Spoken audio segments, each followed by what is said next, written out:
Son las 4 de la tarde en Madrid, las 10 de la mañana en Bogotá. Y esto es El color del dinero.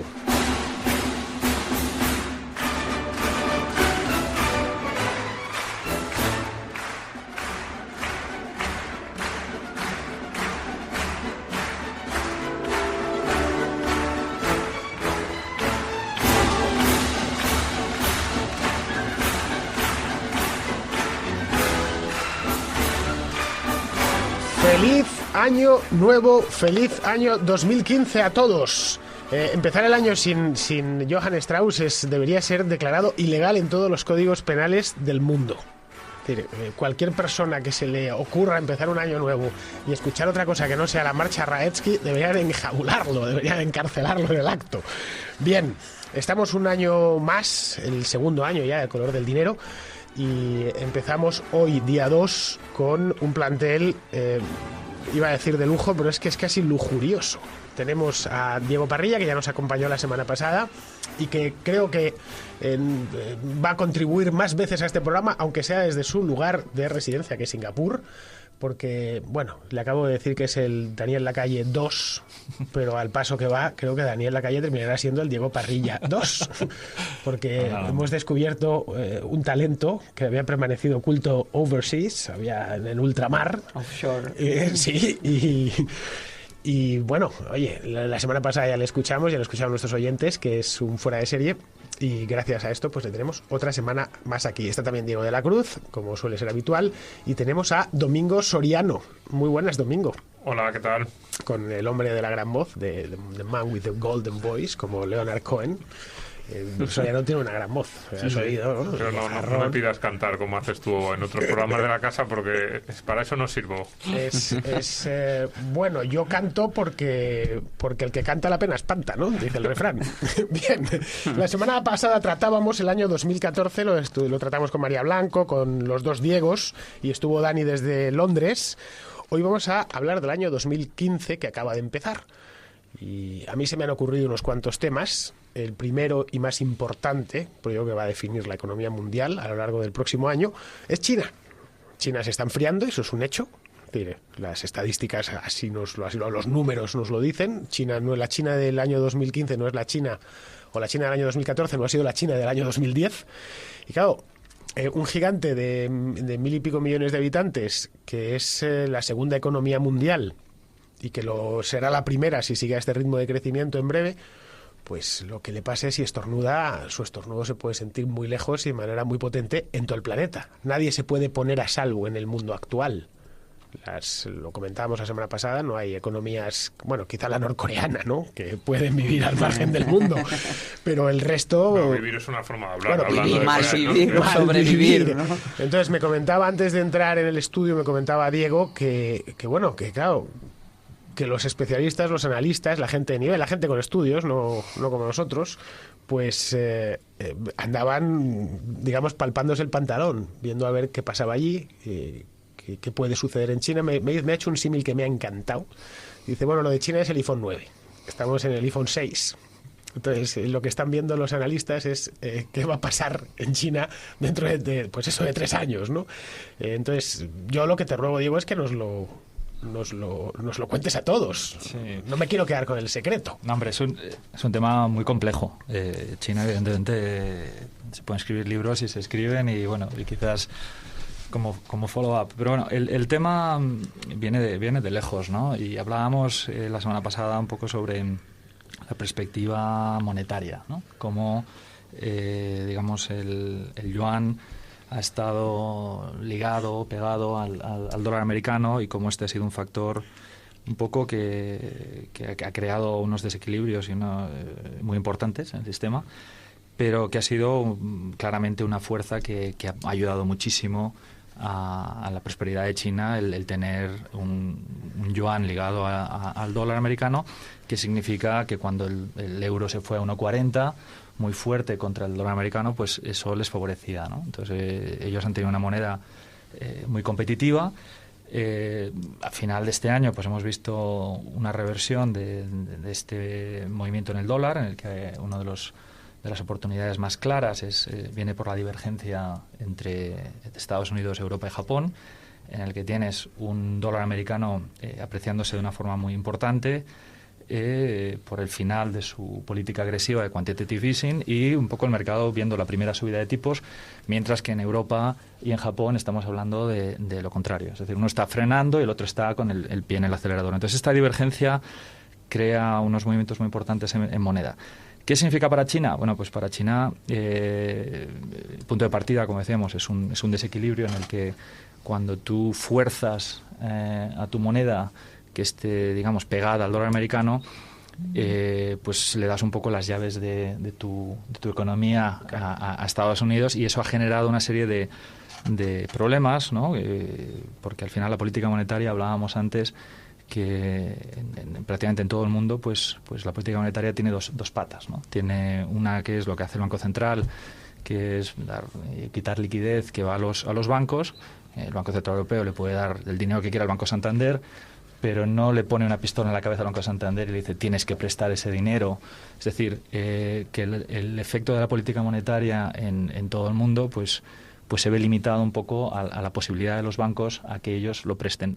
China es distinto. China, al tener unos bancos centrales, digamos, esas dos patas son una. Entonces, la expansión de crédito y la expansión monetaria han ido muy unidas, y eso ha tenido una cierta ventaja y cierta desventaja. El problema ha sido el crecimiento de una economía que llaman el shadow banking, la banca a la sombra, que digamos son pues gente que son casi prestamistas, que no están regulados y que nadie sabe de verdad el tamaño, el volumen. Entonces, China se suele pensar que como es tan grande y el Banco Central es tan poderoso, pues que van a poder, pase lo que pase, pues que tienen suficiente munición para pelear cualquier crisis y que no va a pasar nada. Pero yo creo que una de las lecciones que aprendimos con la crisis de Lehman y europea es que hasta que no se supo de verdad el tamaño y el problema de la crisis, cuánto debemos y cómo están los bancos, no se pudo salir. Entonces, el problema que vamos a tener en China, si y cuando hubiera un shock que pueda impactar, y esto puede venir de muchas formas, ¿no? Pero la realidad es que existe ahí un problema latente en el que si hubiera una crisis financiera en China, que en otras ocasiones se ha salvado de una forma bastante más favorable por el control que había, tenemos una variable nueva que nadie sabe muy bien por dónde va a tirar.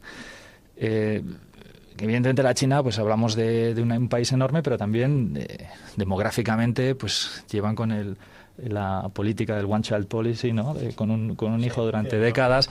Entonces tiene una serie de temas que a largo plazo no está muy claro que la China vaya a continuar a ser el motor, y digamos que existen ciertas dudas. A mí en particular, igual que hemos visto lo que ha pasado en Japón, pues al final yo creo que cuando ves China al final quiere competir a nivel mundial, y un dólar fuerte significa un yuan fuerte contra sus vecinos del este en Japón y contra Europa con el euro o el yen mucho más débiles, significa que ha perdido mucha competitividad de exportación.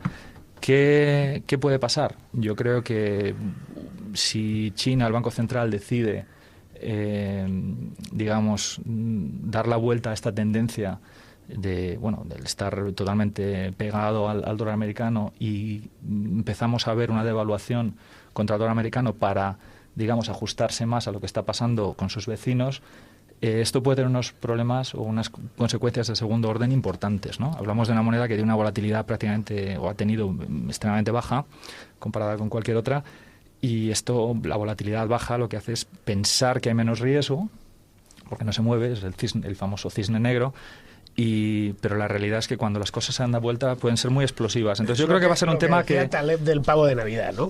El pavo de Acción de Gracias, ¿no? Como nunca me ha pasado nada en el año que tengo de memoria, pues, y al final llega y el dueño le corta el cuello. Sí, entonces yo no lo veo, o sea, es un tema que pasaba con Japón, ¿no? O sea, al final tienes un problema que está ahí latente, no significa que vaya a estallar mañana, pero es de tales dimensiones, que es lo que dice Taleb, claro, ¿no?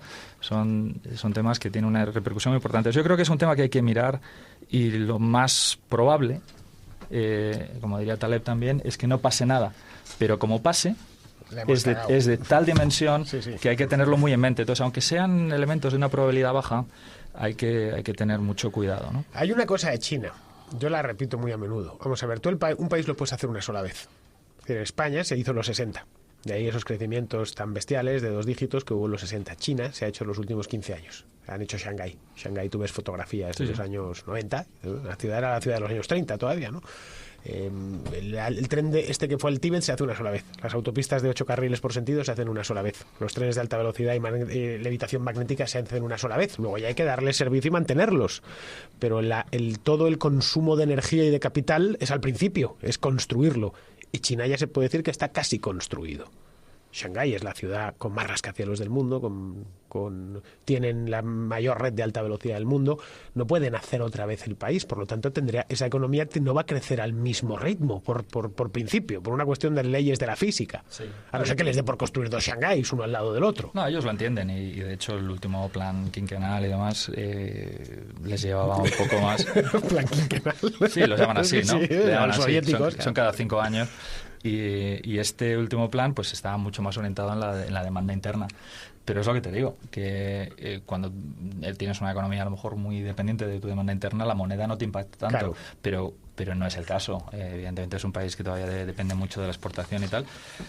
Pero bueno, ahí está. Yo estoy contigo. Yo, de hecho, Shanghái recuerdo... A mí una anécdota que me llamó muchísimo la atención, la primera vez que fui a Shanghái, pues en el 2001 por ahí, en rascacielos me dijeron, ¿ves aquello? Pudong y tal. Y rascacielos pues como Manhattan y más, ¿no? Y me decían, pues esto era un campo de maíz o no sé qué hace 5 años. Y no te parece mentira, ¿no? Y dices, bueno, no me lo puedo creer. Pero es que de repente te dicen, bueno, ¿ves aquel campo de maíz de allí? Bueno, pues eso lo vamos a construir. Entonces, a ti de primera, si te hubieran dicho que iban a hacer lo que hicieron en Pudong, no te lo crees. Pero cuando ya les has visto que lo han hecho, ahora, estoy de acuerdo contigo que el crecimiento, hay mucho, hay para rato, hay crecimiento quizás en otros sitios, pero sí que es cierto que el efecto de seguir creando infraestructura ya lo hemos vivido en España, sabemos lo que pasa, ¿no? Sí, claro, bueno, ya la tienes hecha, ¿no? En el caso de España, pues se hizo mucha más de la que se necesitaba, pero en los 60 sí hacía falta crear fábricas, carreteras, mejorar los ferrocarriles, etcétera. Respecto a Shanghái, una película muy buena que recomiendo del año 87, se llama El Imperio del Sol. El Christian Bale, por cierto, es el actor de niño, y se desarrolla en gran parte en el Shanghái, está ambientada en Shanghái en los años 40 de la Guerra Mundial. Y el gobierno chino de aquel entonces, del año 87, les dejó filmar la película en Shanghái. Y era el Shanghái comunista todavía.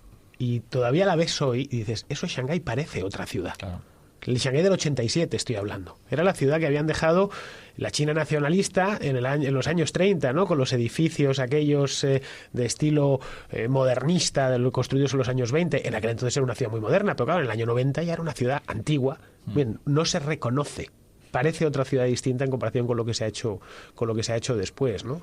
El tema chino, la verdad es que revela continuamente lo que podríamos llamar como las contradicciones internas de un modelo que en parte intenta abrazar el mercado y en parte no se atreve a hacerlo con transparencia y con un marco de libertad suficiente. Tienes un ámbito privado que Francisco García Parames, hasta hace poco gestor en Bestinver, y un genio del value investing, lo decía, que era uno de los países donde mayor libertad económica había visto en aquellos círculos y en aquellos sectores donde está permitida. Pero claro, existe esas otras tensiones que esconden esos posibles agujeros que pueden aflorar ahora. Que yo creo, Diego, corrígeme, Domingo, no sé cómo lo ves tú, yo creo que puede ser en el sector inmobiliario en el que hay un riesgo importante, porque de lo que estás hablando es de una crisis más o menos ordenada, y si fuera más desordenada, creo que el inmobiliario tiene bastantes papeletas, y luego también el sector financiero, porque aquí no sabemos lo que hay en los bancos chinos. La entrada de capital y la salida a bolsa, la rendición de cuentas, todo esto no está. Y si estalla una crisis menos manejable, yo creo que es porque esas contradicciones internas se harán más evidentes en estos dos ámbitos. No sé cómo lo veis. Yo hay 2 preguntas que me gustaría hacerle a Diego desde la distancia. El tema del ahorro chino, siempre se ha hablado de que China, la protección que podía tener es que era una sociedad muy, muy ahorradora, que habían ido acumulando grandes cantidades de dinero y que entonces a estos shocks, a estos posibles problemas que pudieran tener, el problema de la deuda en España cuando estalló es que estábamos endeudadísimos con el exterior todos, el sector privado, el sector público que lo estaba un poco menos, pues se puso en 2 años a endeudarse y hemos tenido un problema de que es que tenemos que devolver el dinero que hemos pedido. En China siempre se ha hablado del ahorro, de los chinos como su colchón, su salvavidas. Sí. Y luego a mí me preocupa mucho en China el tema político, porque esta apertura de la economía siempre la discusión está clásica de si una economía libre, una clase media pujante va a aceptar este control político. En China le tienen un miedo. Yo lo hablaba un día con un amigo que vive en China desde hace 5 años, decía que la perspectiva, la sensación que tiene es que los chinos tienen un miedo terrible a la perestroika, que ellos vieron lo que había pasado, claro, en Rusia y que le tienen un pavor enorme a que el proceso de liberalización política acabe como en Rusia, que ya estamos viendo estos días cómo está acabando, casi podríamos decir. Pero claro, en China tiene el tema político de liberalización, por así decirlo, del sistema político, que no sé si se lo van a plantear, y también las tensiones regionales. Es que en el interior de China, ya no solo en el Tíbet, las regiones musulmanas que pueda tener en el interior, hay unos problemas de tensiones regionales que un shock económico de esta medida puede hacer que todas estas cuestiones políticas empiecen a aparecer y digamos que redoblen el efecto del shock económico. Sí, estoy de acuerdo contigo. Quizás empiezo por el lado político. Yo he visto, en mi opinión personal, es que el cambio de gobierno ha sido un cambio, en mi opinión, bastante positivo, en el sentido de que son muy realistas de la situación. Es decir, la idea de que se iba a crecer al 8%, que por cierto es el número de la suerte, ¿no? Los chinos, cuando ves un depósito, temas son todo el 1,88, el 8, todos son 8, ¿no? El tema de... Incluso, Diego, te paro un segundito, la cifra de crecimiento que se estima, la buena es a partir del 8. Por eso te digo, que el 8%, que era una cifra intocable, como número de la suerte y tal, bajar era tabú. Entonces, aunque parece una tontería, cuando bajaron del 8 y le pusieron un 7, fue un tema importante para ellos mentalmente, ¿no? Pero bueno, en cualquier caso, sí que es verdad que el tema de la perestroika, pues han sido... Si eres un poco cínico, pues ves la corrupción como ha pasado, pues en un caso tienes oligarcas, en otro tienes otro tema más oculto. Pero bueno, China claramente tiene una transición que ha tomado un proceso mucho más lento. Hay riesgos, pero yo veo unos cambios muy importantes. Los veo a nivel de medio ambiente, lo veo a nivel de la industria del tabaco, lo veo a la industria en muchos modos, pero es un país que yo creo que está llevado de una forma muy controlada.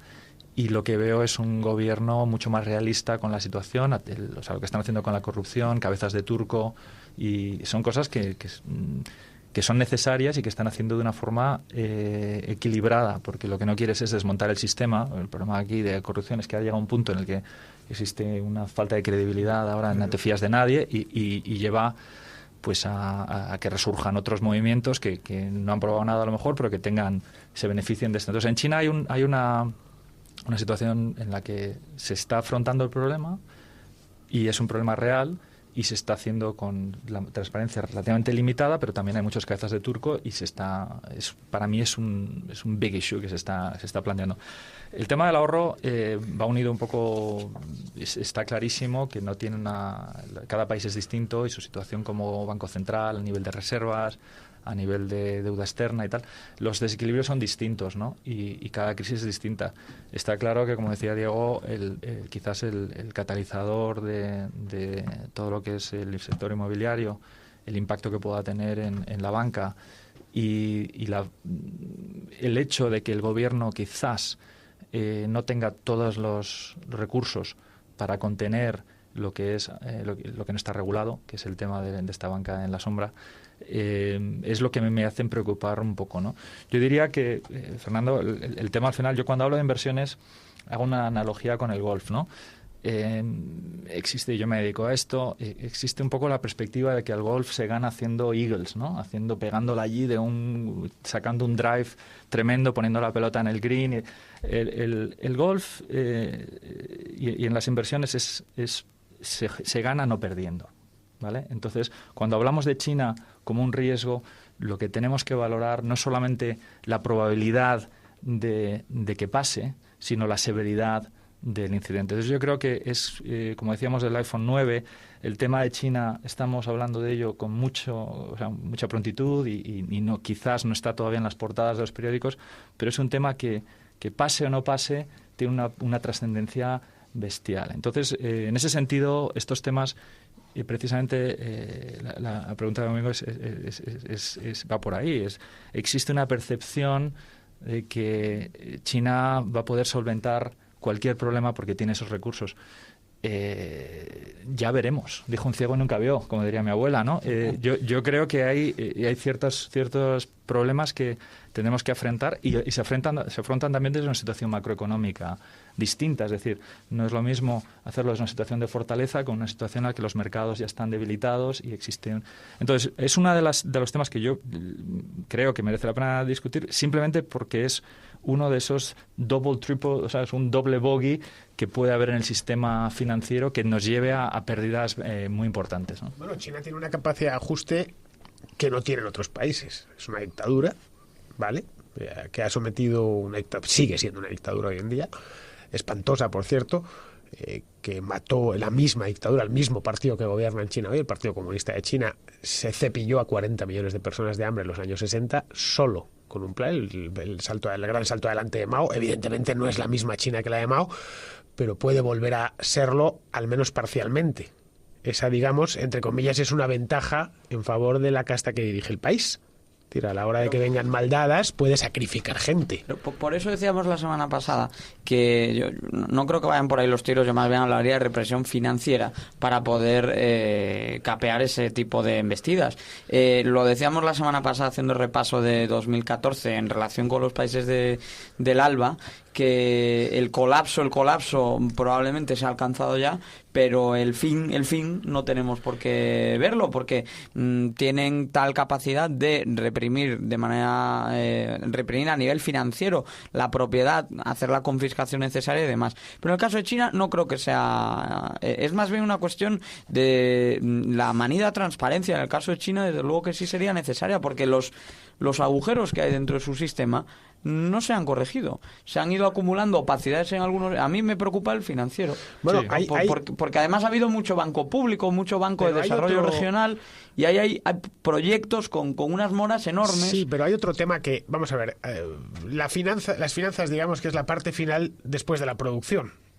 Somalia, Uganda, Burundi no tienen finanzas o tienen un sector financiero minúsculo porque producen poco. Y si China lo tiene es porque produce mucho o porque ha producido mucho en los últimos años.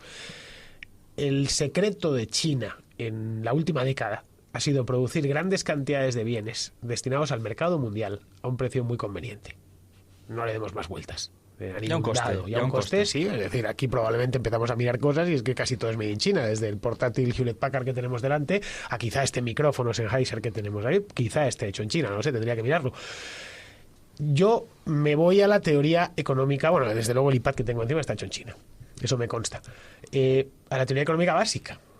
Es decir, David Ricardo hace 2 siglos ya hablaba de la ley del precio único, que al final se tiende a unificar. El salario es un precio, luego los chinos no van a ganar siempre lo mismo. Es más, está saliendo producción industrial de China. Está yendo a Vietnam, se está yendo a países del y a Estados Unidos, y al primer mundo, está volviendo al primer mundo. Apple ya hace sus ordenadores de gama alta, los Mac Pro los hace en California, los ensambla en California. Hombre, claro, y como esto, yo conozco empresarios españoles, a los que conozco personalmente, algunos he entrevistado, que se han traído de vuelta la producción a Europa. El reshoring que llaman, sí, claro. Y me lo han comentado, no es que nos salía más barato. El tema del coste va unido también, y es un tema que tratamos en el libro, el tema medioambiental. O sea, al final, China, si ves las cifras de la cantidad de carbón que consume y quema, es algo bestial. Y como en términos absolutos y en términos relativos. Lo que ha pasado, y esto es cuestión de historia también, pues empezó la revolución industrial en Inglaterra, en Estados Unidos, empezó con el desarrollo también del vapor y demás, hasta que se dieron cuenta que con el smog, la mierda, me parece que se llama en español, que tienes unos efectos secundarios de salud muy importantes. China se está empezando a dar cuenta del efecto. Y esto, te digo una cosa, es un coste oculto que al final en salud, en calidad de vida, que es muy, muy importante. Y bueno, estamos empezando a ver unas medidas en las que ellos, ya te digo, el tema del tabaco... Paran fábricas... Para la producción de los que es un tema, para mí es muy indicativo. Es muy indicativo, es muy indicativo. Nos vamos a ir a la publicidad. Hoy vamos a poner a pinchar solo a Johann Strauss porque es día de Año Nuevo, ¿no? Entonces, bueno, día de Año Nuevo fue ayer, pero para el caso es día de Año Nuevo. Esto es la polka del pellizcado, que en italiano se dice pizzicato polka. Se toca todos los años en Viena. Es bien bonita, no me digáis que no. Y en 3 minutos, después de que ustedes escuchen esto y se deleiten con ello, volvemos. Bueno, no hace falta que les repita que como se me vayan, les voy a perseguir hasta donde haga falta, hasta China si es necesario.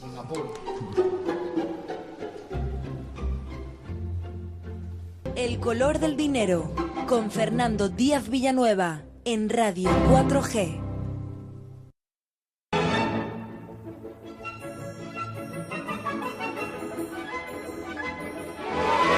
El dato.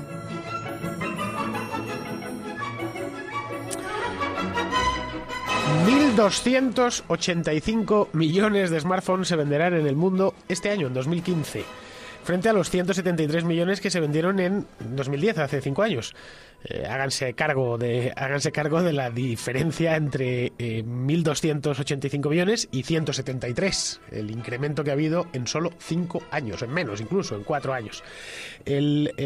Para que os hagáis una idea, la industria de los smartphones, no hablo de los teléfonos móviles, de los smartphones, de los iPhone, los Samsung Galaxy, etcétera, va a mover este año aproximadamente unos 272.000 millones de dólares, lo que sería un cuarto del PIB español o 5 veces el PIB de Uruguay. 1.285 millones de unidades significa que un 18% de la humanidad se va a comprar un teléfono móvil inteligente a lo largo del año 2015. Ninguna tontería, ¿eh? Un teléfono móvil inteligente es un pequeño ordenador que da conectividad. Más nadie que no tenga conectividad se va a comprar un smartphone. Eso es otra de las cosas. Lo que significa que vivimos tiempos exponenciales, como decía un vídeo hace unos que vi hace 2 o 3 años, y tan exponenciales. A mí me cuentan hace 10 años que iban a venderse esta cantidad de teléfonos sofisticados, ¿no?, de ordenadores de bolsillo, y no me lo hubiera creído, ¿no? Esta es una de las revoluciones que están dándole forma al mundo de 3-4 años a esta parte, y que como la estamos viviendo. Siempre dicen que los que vivieron la revolución industrial no fueron conscientes de que estaban en la revolución industrial, pues la estaban viviendo, ¿no? Les parecía más, los incrementos iba poco a poco, ¿no? Desde que empezó a mediados del siglo XVIII hasta un siglo después, ¿no? Bueno, nosotros está todo siendo tan rápido que sí que hemos percibido lo que hay. Esto me recuerda al libro de Friedman, ¿no? De The World is Flat. The World is Flat, efectivamente. Que es un análisis post-mortem, digamos, de la primera etapa, ¿no? Y de hecho es el libro en el que está inspirado el nuestro, La madre de todas las batallas. Ha sido una traducción, un libro que, como te comentaba, hemos escrito Daniel Lacalle y yo en inglés inicialmente, y se llama The Energy World is Flat. De hecho hay un capítulo de cómo se está aplanando es que es un paralelismo. Mira, al final el tema mundo de la energía. El mundo de la energía, volviendo un poco a tu dato, ¿no? ¿En qué consiste el aplanamiento del mundo, ¿no? ¿De qué hablaba Friedman? Y a mí me fascinó porque básicamente te habla del impacto que puede tener una burbuja, ¿no? Que suena mal, sí. Una burbuja suena mal, pero ha sido lo mejor que le ha pasado a los mercados emergentes, porque mira, lo que me estás hablando al final, ¿qué ocurrió? En los años 90 tuvimos una revolución tecnológica, que fue el Internet, el software, el broadband, el ancho de banda y demás. ¿Qué ocurre? Que las expectativas, era un mundo nuevo, las expectativas de crecimiento eran muy altas, la productividad y demás. Entonces, ¿qué ocurrió? El capital, digamos, que atrajo esta tecnología fue tremendo. Entonces, la subida en bolsa de todas estas empresas, los Terras y demás, que te acordarás, fue algo increíble. ¿Qué ocurre? Que ese dinero que se invirtió que fue a la bolsa, mucho se desperdició, pero una gran parte fue, por ejemplo, a crear ancho de banda. Sí, a cablear las ciudades. A cablear las ciudades y a cablear los océanos. Entonces, ¿qué ocurrió? Que cuando la burbuja, digamos, estalló en su momento, en el 2001, esa capacidad de transporte de Internet y de ancho de banda y demás se mantuvo. Pero se mantuvo y no desapareció con la burbuja, sino que se quedó ahí. Pero más importante, era gratis. Claro. Es decir, y eso permitió a gente en la India y en China, pues digamos, ser un contable, ¿no? Eso lo comenta Friedman, además, de hecho. Ese es el tema. ¿Y qué está pasando? Pues el tema de la energía, que está pasando algo muy parecido. Y nosotros tenemos un análisis uno por uno prácticamente entre la revolución de Internet y la revolución energética, que fue lo que nos llevó a decir, bueno, esta bajada, este aplanamiento energético. Y todo empieza un poco pues por una serie de desequilibrios que llevan mucho tiempo en el mundo del petróleo, pero también una parte muy importante que es el mundo del gas, ¿no? Y esta burbuja, cuando tienes la combinación de Fukushima y Shale, han creado esa burbuja, esa señal de inversión en la que un país como Australia simplemente ha invertido 500.000 millones de dólares en gas natural licuado. Cuando esta burbuja estalla, esa capacidad de gas natural licuado se mantiene.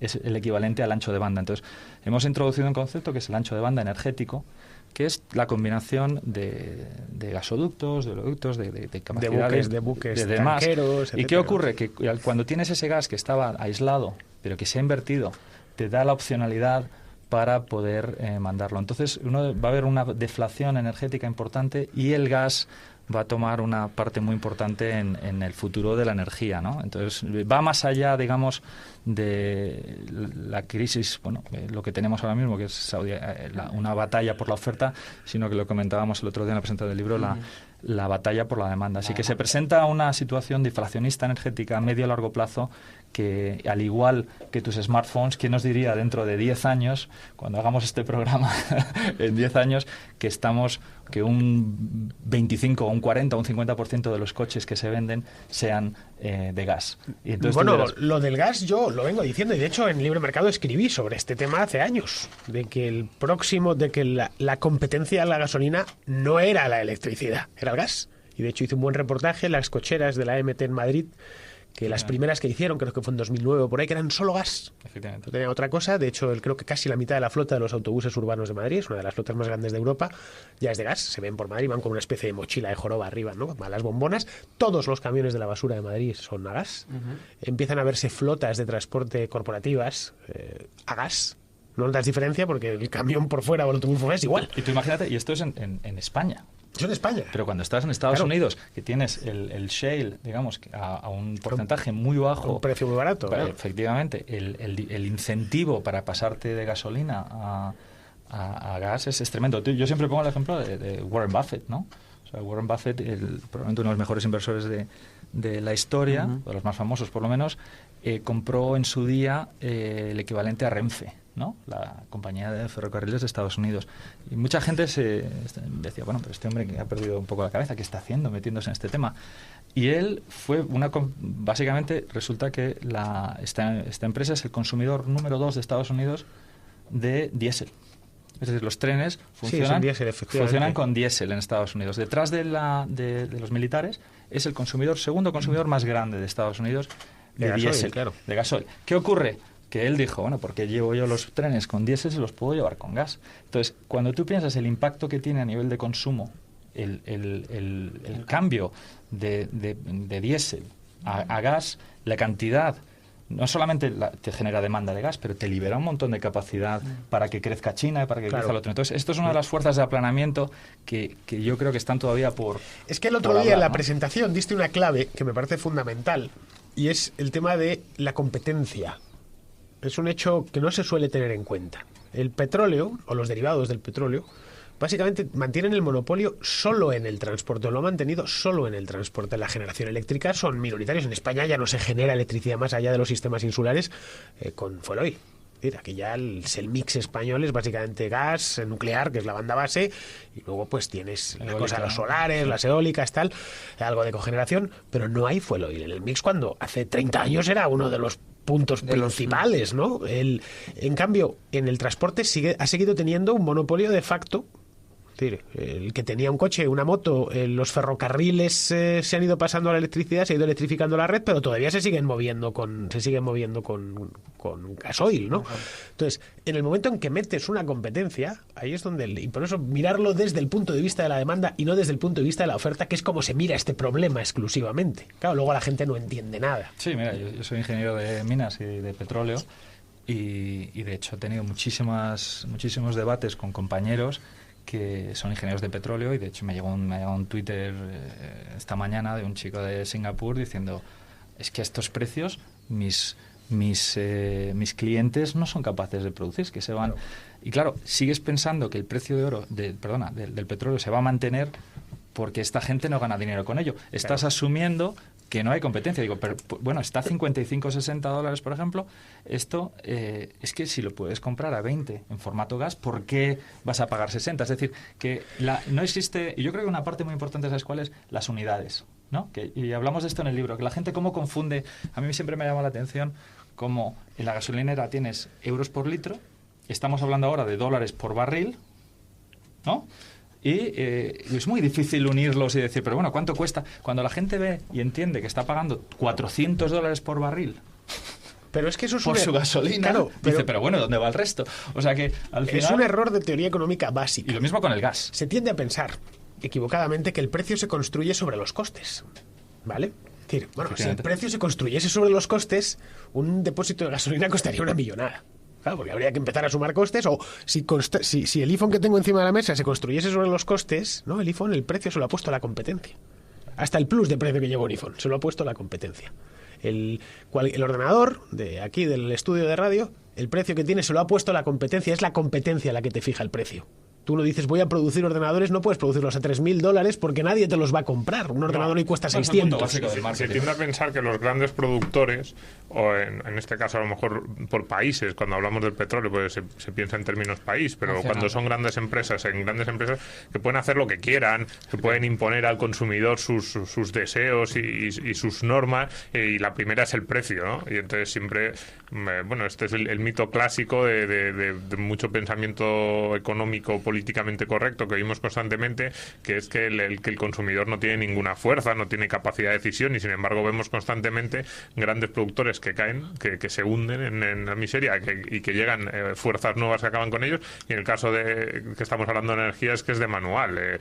No solo las grandes empresas eléctricas, que son directamente países que han parecido en los últimos 30, 40 años completamente omnipotentes en el mercado y que ahora no son capaces de afrontar la nueva realidad. Es un tema ya no solamente desde un punto de vista de economía, sino el concepto básico del marketing, ¿no? Claro. El concepto básico es cubrir una necesidad del cliente. ¿Cuál es la necesidad del cliente? La necesidad del cliente es, quiero transportarme barato y limpio. Entonces, la idea de que tu única opción es hacerlo a través de un derivado del petróleo, sea gasolina, gasóleo o queroseno, es el entorno en el que hemos operado durante 40 años. Desde la crisis. Y no se debe, digamos, solamente al mérito del petróleo, sino al desmérito de las alternativas. Es decir, no teníamos otra alternativa. Entonces nos han mantenido. ¿Pero qué ocurre? Que cuando el gas entra, y no solamente es el gas, es la electricidad, es un montón de otros, cuando tienes un competidor real, y esto es un efecto un poco de gallina-huevo, ¿no? O sea, hay gente que no se compra un coche porque ¿dónde le pongo gasolina? ¿Dónde me pongo un coche eléctrico? Porque ¿dónde lo voy a recargar? Pero estos crean un efecto, un tipping point, a cierto punto en el que se retroalimenta. Entonces, yo creo que esta es la segunda fase de la que hablamos de la energía, pero vamos a ser realistas. Esto va a llevar mucho tiempo. Es decir, son procesos a 5, 10 años porque cambiar la flota, crear esta infraestructura.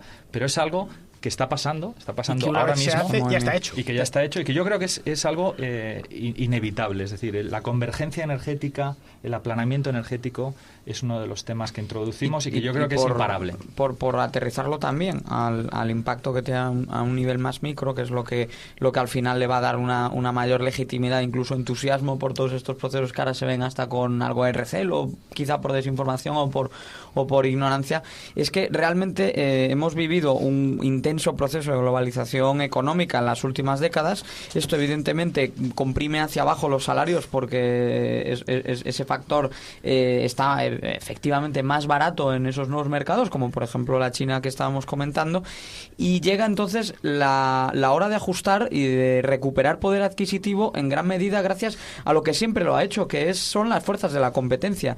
Sin las fuerzas de la competencia no tendríamos estas nuevas tecnologías, no podríamos ajustarnos a ese shock de competencia que ha supuesto la globalización, y sin ese ajuste tampoco podríamos tener la nueva normal a la que vamos, que es una a la que probablemente los salarios se van a quedar pues más estancados, como estamos viendo, y sin embargo el poder adquisitivo va a aumentar gracias a las fuerzas de competencia que dispara este paso a una segunda fase de globalización. Ya no es solamente por coste, ahora es por competencia. Que baja la energía es un salario extra, claro. Una cosita, la semana pasada, que es que domingo no estaba, Diego Parrilla hizo lo que dice en inglés un bold statement, ¿no? Una afirmación gruesa, que me encanta eso de bold statement, ¿no? Sí. En español no lo hemos calcado y mola. Una afirmación gruesa diciendo que el euro-dólar se iba a ir a 1-1. Hasta hice yo el comentario de que vamos a cobrar por escuchar el programa porque este tipo de cosas no se dicen por ahí. Entonces, lo que me gustaría es que nos lo explicase y qué relación tiene con esta deflación energética de la que estamos hablando. Es decir, según Diego, hay una relación y la puede explicar. Sí, bueno, yo veo no es un hecho, los mercados son fuerzas, son dinámicos y es muy difícil poner todo sobre la mesa y decir, pero es un tema probabilístico, ¿no? Y es un tema de fuerzas. Entonces, al final, uno de los dichos de los mercados es nunca vayas contra el Banco Central, ¿no? Si tienes todas las de perder, y yo creo que ir contra Mario Draghi tienes todas las de perder. Y Mario Draghi entiende mejor que nadie que más allá de la política monetaria y de los incentivos, las monedas juegan un papel extraordinario. Él no ha podido, y el Banco Central Europeo no han podido forzar o llevar el euro tan bajo como quisieran por una serie de motivos. Una, porque Estados Unidos tenía una flexibilidad mucho mayor y fueron mucho más agresivos, más rápidos. Y otra, pues sus propios problemas internos y legislativos y demás, puedo hacerlo o no me dejan. Pero la situación ha cambiado mucho. Entonces, en los últimos meses, la salida a Estados Unidos de QE, el quantitative easing, y la divergencia de política monetaria con los mercados básicamente enfocados en una subida de tipos de interés de Estados Unidos, mientras que Japón y Europa están al revés, están hablando de prácticamente tipos negativos, ¿no? O bajarlo a cero, quantitative easing y en términos reales tipos negativos. La deflación energética al final está dando más munición para utilizar e introducir estas medidas. Entonces, la deflación energética es uno de los muchos factores que están ayudando, unido a la situación en Alemania, que no es tan fuerte como antes, y unido que en mi opinión personal, desde un punto de vista probabilístico, creo que hay una probabilidad elevada de que el Banco Central Europeo haga algo. Si lo hace, dada la divergencia, evidentemente hay muchos temas de segundo orden, pero una implicación muy clara es posiblemente un euro mucho más débil. Pero Alemania, el 1 es algo real, no te digo que vaya a pasar, pero es algo real y puede pasar más rápido de lo que pensamos. Pero a Alemania le interesa en principio, ¿no? Es un país exportador. Bueno, Alemania, como decía Diego la semana pasada, uno de los temas más impresionantes ha sido la resiliencia, ¿no? El aguante, ¿no? El aguante que ha tenido Europa, 1,40. O sea, es que es impresionante, y Alemania competía, porque Alemania al final, ¿qué vende? Siemens vende una infraestructura que se la compraba a China. Entonces, claro, ellos han competido y se han situado muy bien. Yo creo que el euro a 1 es una realidad o una posibilidad, diría una posibilidad real. No quiero, otra vez, no quiero hacer un statement demasiado bold. Pero ojo a esto, porque hemos tenido que exportar por calidad y no por precio, y esto nos brindaría la oportunidad de exportar. En España el ajuste ha consistido en despedir gente. No nos engañemos. Aquí se ha roto, el ajuste se ha hecho no exportando nada de calidad, que bueno, que las exportaciones españolas son de calidad, pero no exportamos BMWs. Sí, pero a nivel interno no te afecta la moneda, el ajuste es en la venta al extranjero. Se ha hecho poniendo a 6 millones de personas en la calle. Y eso es lo más doloroso de todo. Aquí el ajuste se ha hecho porque lo que antes hacían 20, ahora lo hacen 15 y hacen lo mismo 15 que 20 al coste de 15 en vez de 20. Y eso lo que ha demostrado es que nuestro país, la resilience de España siempre pasa por la destrucción masiva e industrial de empleo. Porque el sistema político, jurídico, no permite que el país sea flexible. El mercado laboral. Y el sobre mercado todo, laboral, la etcétera, ¿no? laboral es prescripción. La normativa laboral es quinquenal. Pero ¿quién te dice que esa estructura no era la que realmente era acorde a una España insertada en la economía moderna? ¿Quién te dice que no ha sido hasta que hemos tenido el euro que hemos podido tener? Porque efectivamente... el euro nos ha salvado de la catástrofe segura. Sí, es claro, que aquí ya no quiero ni pensar esto con pesetas en manos de eso que decía O'Rourke, el humorista americano, ¿no? De que darle dinero al gobierno es darle las llaves de un coche y un cubata a un quinceañero. Bien, pues dar pesetas al gobierno español, me da igual cual sea, el de Zapatero, el de Rajoy o el del que venga. Eso es el suicidio, vamos, asegurado, garantizado. Pero ¿no? entonces si le veíamos las virtudes, que se las podemos ver a, por ejemplo, la fase burbuja del petróleo, en tanto en cuanto permite desarrollar y anima a las nuevas fórmulas energéticas, entonces también es lo que decíamos la semana pasada, habrá cierta bondad en ese euro caro, porque ha permitido acelerar el tránsito hacia lo que va a tener que ser España. España exporta, no tengo los datos aquí, podría buscarlos, pero tengo tiempo, exporta básicamente a la zona euro, exporta en euros. España no es un exportador mundial, global. Lo que producimos... Ni tanto ni tampoco. No, vamos a ver. No, ha habido bastante cambio. Ni tanto ni tampoco. Es cierto, pero en los últimos es 4 50-50 años, ahora ya está ¿eh? prácticamente al 50%. De hecho, es una de las mejores noticias. Para mí, una de las mejores noticias de la economía española es que a lo mejor hace 10 años estábamos alrededor del 80% zona euro y ahora estamos cerca del 50%. Eso es una gran noticia, la capacidad de empezar a ver otros mercados que nunca habíamos tenido. Prácticamente solo vendíamos a nuestros vecinos, ni siquiera a zona euro, que era Italia, Francia, Alemania y Reino Unido. Pero ahí hemos entrado, en la mayoría de esos hemos entrado con ese euro caro. Si lo que comenta Diego acaba desarrollándose, pues ese factor precio del cual además algunos acusaban que se podía ir enfriando el boom exportador, eso se acabaría, Diego. Eso estaríamos ante un cambio. España además sería un doble efecto. Por un lado se nos abarata la energía y por otro lado el tema moneda, o sea, es una sobre otra. Y también, aprovechas, de hecho estás aprovechando la bajada energética para bajar el euro, de forma que tienes menos beneficio a través del canal, digamos, energético, pero tienes un beneficio multiplicado varias veces, en mi opinión, potencialmente a través de la moneda. Y luego el efecto reshoring, ¿no? Lo hemos visto en Estados Unidos, me hablabas de producción que se ha traído. Evidentemente, con el euro a 1, España tiene unos profesionales muy buenos y tenemos un potencial. Es como quiero decir, o sea, no, los mercados, al final es un tema, como decía antes, y lo quiero decir de forma muy, muy clara, no hay nada seguro y el euro puede ir a 1,40 igual que puede ir a 1. Desde un punto de vista de riesgo-beneficio, creo que es realista, ¿no? Creo que es más probable que veamos el euro a 1 que lo volvamos a ver a 1,40 y por lo menos en un corto medio plazo. Y bueno, pero no viene... Los números al final son números, ¿vale? Lo que hay que entender un poco son las fuerzas que nos están llevando. Y la fuerza de un dólar más fuerte con una posible subida, hay que ver también los efectos secundarios, ¿no? Estados Unidos no son tontos y saben el impacto que han tenido. Y ahí volvemos un poco a China, el impacto que van a tener ellos y cómo deciden posicionarse. Pero va a ser un mercado muy, muy divertido. Yo creo que evidentemente Rusia, que hablábamos también la semana pasada con mucho detalle, va a tener un impacto y la volatilidad de los mercados. Al final, el euro, no te digo que sea un valor refugio, ¿no? Pero con los tipos de intereses bajos, como moneda de financiación, puede atraer ¿no? una serie de capital. Así que va a ser un mercado... animadito del 2015. Animado. Que arranca. La volatilidad va a ser alta. Bueno, tengo los datos, porque gracias a esa burbuja de la que hablaba Diego de principios de siglo, tengo internet aquí. España en 2013 exportó el 16% de sus exportaciones se fueron a Francia, el 11% a Alemania, el 7% al Reino Unido, el 8% a Italia y el 8% a Portugal. Es que ya me sale el 50%. Es decir, España es un país que exporta a la Unión Europea. Pero eso es lo que estábamos diciendo. Fabrica coches 50, porque es el primer producto es un mix, no es un mix poco diversificado venderle en torno a la mitad a la zona euro y el resto al resto del mundo. Exporta en euros. Sí, pero por eso digo, pero es más o menos mitad zona euro, entre el 50 y el 60% zona euro y el resto, bueno, es que, por ejemplo, Europa, también es no eurozona. También es cierto que el Reino Unido, que es uno de nuestros principales mercados, no es zona euro, bueno, ahí depende de cómo miramos, pero que sobre todo la diferencia que ha habido, o sea, el cambio que ha habido en los últimos 5 años ha sido brutal, ¿eh? O sea, eso sí que seguimos siendo muy dependientes de Alemania y de Francia, porque los datos que tú has dado es que, bueno, o sea, que un 50% zona euro sigue siendo 50% zona euro.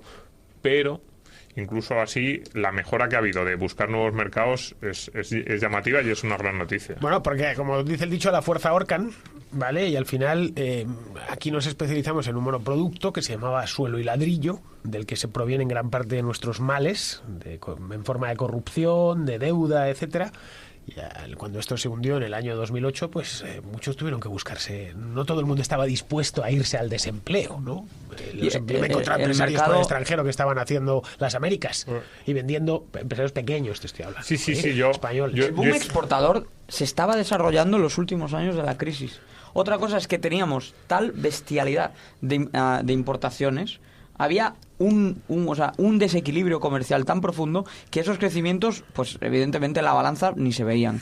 Pero estaba creciendo a un ritmo cada vez mayor y en los últimos años el mercado ya iba por delante de la crisis y ya estaba empezando a exportar. Y luego con la crisis ha llegado la diversificación porque tienes un techo dentro de lo que es zona euro y Europa, pero hemos seguido ganándole un paso y yendo un paso por delante de la tendencia general y le hemos ganado cuota de mercado al resto de Europa dentro del euro, pero también le hemos ganado cuota al comercio global, porque hemos aumentado en varias décimas nuestra pesa en el sector privado. El comercio mundial. Sí, el problema de España es que, o del empresario español o del trabajador español del sector privado, es que tiene una mochila detrás más grande que de lo habitual. habitual. Grandísimo, 3 millones de empleados públicos. El mayor esfuerzo fiscal de Europa. Que no hay manera de que así arranque. Si Alemania tiene resilience, no te quiero contar los empleados del sector privado españoles, lo que tenemos que soportar. Y Diego, aprovechando de tenernos a Diego, coméntanos un poco cómo es la situación fiscal de Singapur, así una pincelada. Una cosita muy rápida porque nos vamos a tener que ir. Porque evidentemente la fiscalidad aquí en España es un problema y vienes de un lugar donde es mucho más atractiva. Pues Singapur es un país muy eficiente y se puede permitir el lujo de tener los tipos bajos. Lo ha utilizado para atraer negocios de una forma muy ordenada. Hablábamos antes de la electrónica hace 20 y pico años. Ajá. Y cómo esto ha ido evolucionando, y ellos han decidido pues atraer los sectores de una forma muy controlada. Evidentemente los impuestos son uno de los incentivos, alrededor del 20%, pero bueno, hay mucho más detrás. Claro, talento humano, infraestructura. Nos gustaría ser singapurenses, ¿vale? Lo digo desde aquí ya. Nos gustaría que España fuese un paraíso fiscal, porque hoy es un infierno fiscal. Bien, nos vamos con Johann Strauss, por supuesto, el Perpetuum mobile. Feliz año. Y nos despedimos de Diego, esperamos volverte a tener aquí en El Color del Dinero, de Domingo. Y de Diego Diego de la Cruz, hasta la semana próxima, que será 9 y feliz de enero. Año a todos. Y feliz año a todos. Bien.